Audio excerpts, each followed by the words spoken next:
Kristus, salam damai, salam sehat selalu. Jumpa lagi dalam acara Ngobrol Bareng Imam bersama saya, Ratna Mandagi.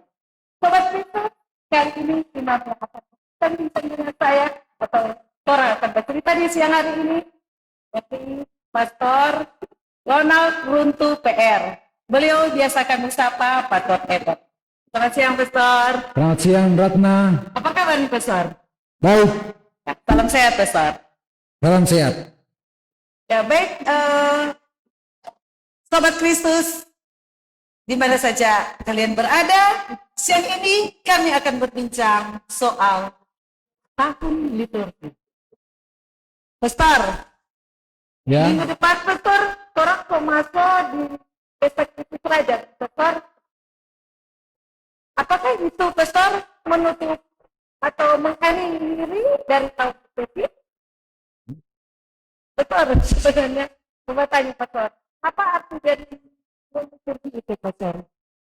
Ya.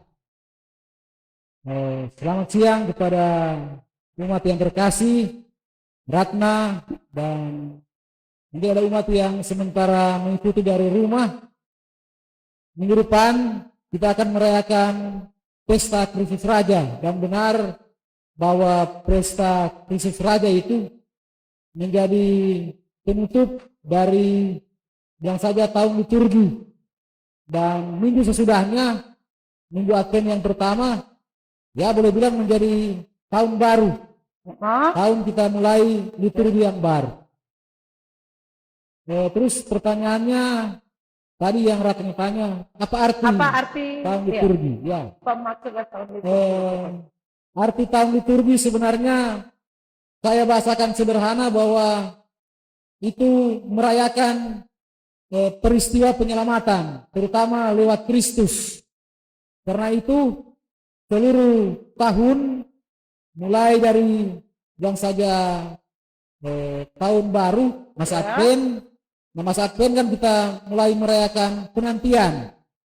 Lalu kita merayakan kelahiran. Lalu ada masa biasa. Kemudian kita merayakan masa Prapaskah. Prapaskah artinya kita mempersiapkan diri untuk menanti Yesus yang bangkit. Setelah itu ada masa Paskah, dan kemudian kita merayakan masa biasa. Nah, seluruh perputaran tahun liturgi ini kita merayakan peristiwa keselamatan, terutama lewat penebusan Kristus. Dan ya ada setiap hari Minggu kita merayakan juga peristiwa keselamatan. Karena itu hari Minggu tidak bisa sembarangan diganti dengan perayaan-perayaan lain. Karena puncaknya sebenarnya peristiwa penyelamatan itu kita rayakan pada perayaan hari Minggu. Nah, kira-kira itu yang kita jelaskan singkat, kan? Ya. Nah, Pastor, itu dalam tahun liturgi itu ada 3 tahun, tahun A, tahun B, dan tahun C. Itu bagaimana, Pastor? Tahun A itu apa? Bagaimana? Ya. Sebenarnya gereja sudah mengatur supaya ada, kalau kita lihat kebetulan saya membawa kalender liturgi, kan? Di sini, misalnya tahun ini kita merayakan tahun A. Jadi disebut tahun A2. Nah, gereja sudah mengatur supaya ada pembagian tahun A, tahun B, dan tahun C. Dan untuk perayaan misa harian ada tahun 1 dan tahun 2. Ya. Nah, mengapa dibagi seperti ini? Dibagi seperti ini supaya bilang saja seluruh bacaan-bacaan, terutama peristiwa-peristiwa penting di kitab suci, kalau boleh dibacakan selama setahun. Nah, kalau tahun A berarti kita konsentrasi untuk, kalau dibacaan Injil itu berarti dari Injil Matius, kan? Iya. Tahun B dari Injil Markus, dan tahun C dari Injil Lukas, ya. Nah, bacaan pertama biasanya diambil dari kitab suci Perjanjian Lama, dan ada kaitan antara bacaan pertama dan bacaan Injil. Seluruh bacaan Injil sebenarnya kalau kita lihat bersambung ya. Ya. Minggu lalu kamu dengan minggu ini, ya. kecuali ada perayaan atau peristiwa khusus.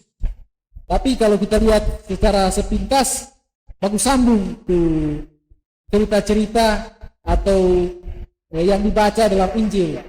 Nah, khusus untuk perjanjian lama, sesuai dengan kitab suci perjanjian baru, untuk mengatakan atau menjelaskan atau merayakan juga bahwa peristiwa keselamatan itu punya kaitan antara perjanjian lama dan perjanjian baru. Nah, bahkan di perjanjian lama bilang saja ada nubuat sudah mulai terlaksana dipenuhi pada peristiwa Yesus. Nah, kalau bacaan kitab suci perjanjian lama memang umumnya dipilih-pilih ya, tidak seperti Injil sambung, kelihatan memang baku sambung terus. Tetapi kalau kita memperhatikan dengan lebih cermat, itu bacaan perjanjian lama yang kita dengarkan pada yang dibagi pada bacaan ya, itu mengungkap peristiwa besar keselamatan.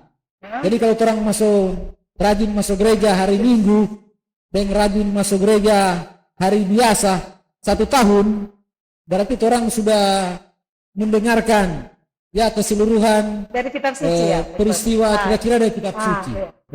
Berarti kalau orang rajin masuk gereja dalam setahun saja minimal orang bisa Pastor mendengar atau membaca seluruh kitab suci, kitab suci sama kita ya Pastor. Jadi gereja sudah atur supaya umat boleh ya mengenal sejarah keselamatan, peristiwa-peristiwa besar, hingga betul kalau 1 tahun kita ini rajin masuk gereja, apalagi masuk misa harian selama 1 tahun, ya orang sudah dengarkan kira-kira seluruh peristiwa keselamatan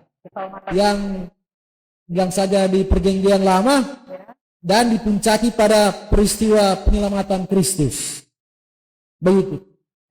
Jadi Pastor yang tadi mengenai tahun liturgi itu dimulai dari minggu pertama Advent dan berakhir pada pesta Kristus Raja ya Pastor, untuk kita masuk atau bagaimana? Ya, betul. Untuk masuk dalam tahun liturgi selanjutnya. Ya.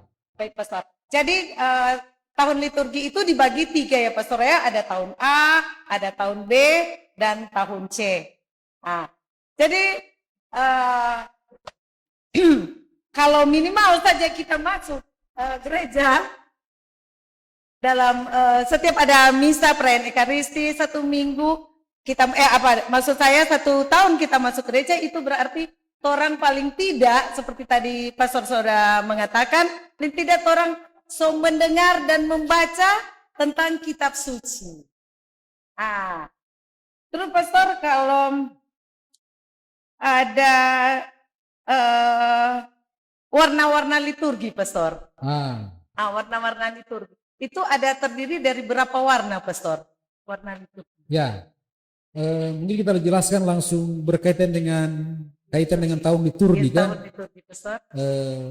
Nah tadi saya ingin menambahkan, jadi orang sebenarnya itu peristiwa paling puncak dalam tahun liturgi itulah perayaan Paskah. Karena itu kalau kita bilang hari besar, mestinya itu hari besar itu hari Paskah.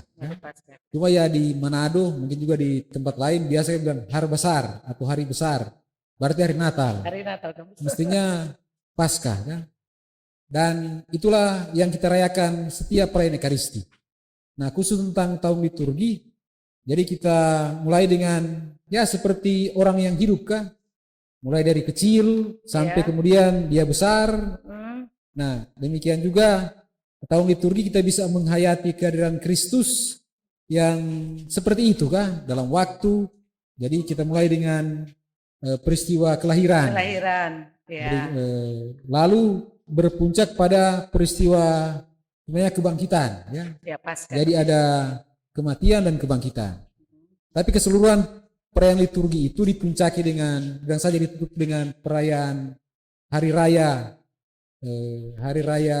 Yesus Kristus Raja semesta alam, untuk mengatakan bahwa itulah puncak perayaan tahun liturgi. Kita sebenarnya merayakan hari raya Kristus yang menjadi Raja semesta alam. Jadi Raja, ya bilang saja kalau secara teologis, Raja kosmis. Ya. Ada banyak raja di dunia, kadang-kadang orang juga suka jadi raja-raja kecil kan. Tapi ini mengingatkan kepada kita sebenarnya mestinya Yesus sebagai Raja kan. Nah ini tuh keseluruhan tahun liturgi. Nah kaitan dengan apa tadi tahun liturgi? Bukan. Warna liturgi. Nah warna liturgi juga punya makna dalam kaitan dengan perayaan, menyangkut masa yang dirayakan. Jadi misalnya kita mulai saja dengan masa Advent kan. Karena 2 minggu depan kita sudah mulai merayakan masa Advent. Masa Advent kan berarti kita orang ini menanti-nanti kan. Nanti berarti ya kita mempersiapkan. Karena itu warna liturginya menjadi warna ungu. Nah itu kan Ratna sudah tahu kan. Karena dengan warna ungu mengungkapkan bahwa dalam masa penantian kalau boleh orang semua fokus untuk bertobat. Karena itu diberi warna liturgi yang cocok dengan pertobatan. Nah kira-kira itulah warna ungu kan. Kemudian Natal. Nah Natal biasa kalau orang baca di buku liturgi itu disebut P atau warna putih.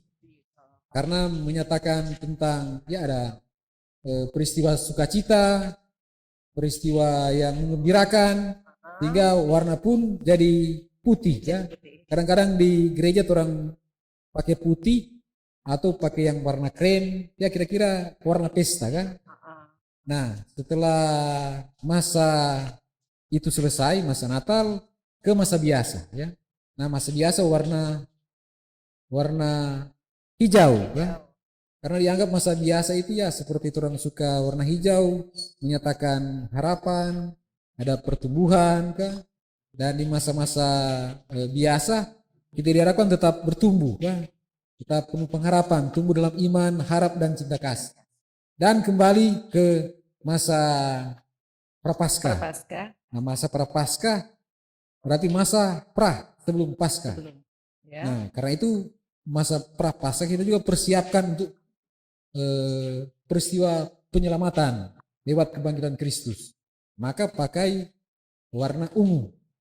Ungu untuk mengatakan bahwa itulah masa tobat kan. Orang persiapan yang paling pas yaitu dengan persiapan batin.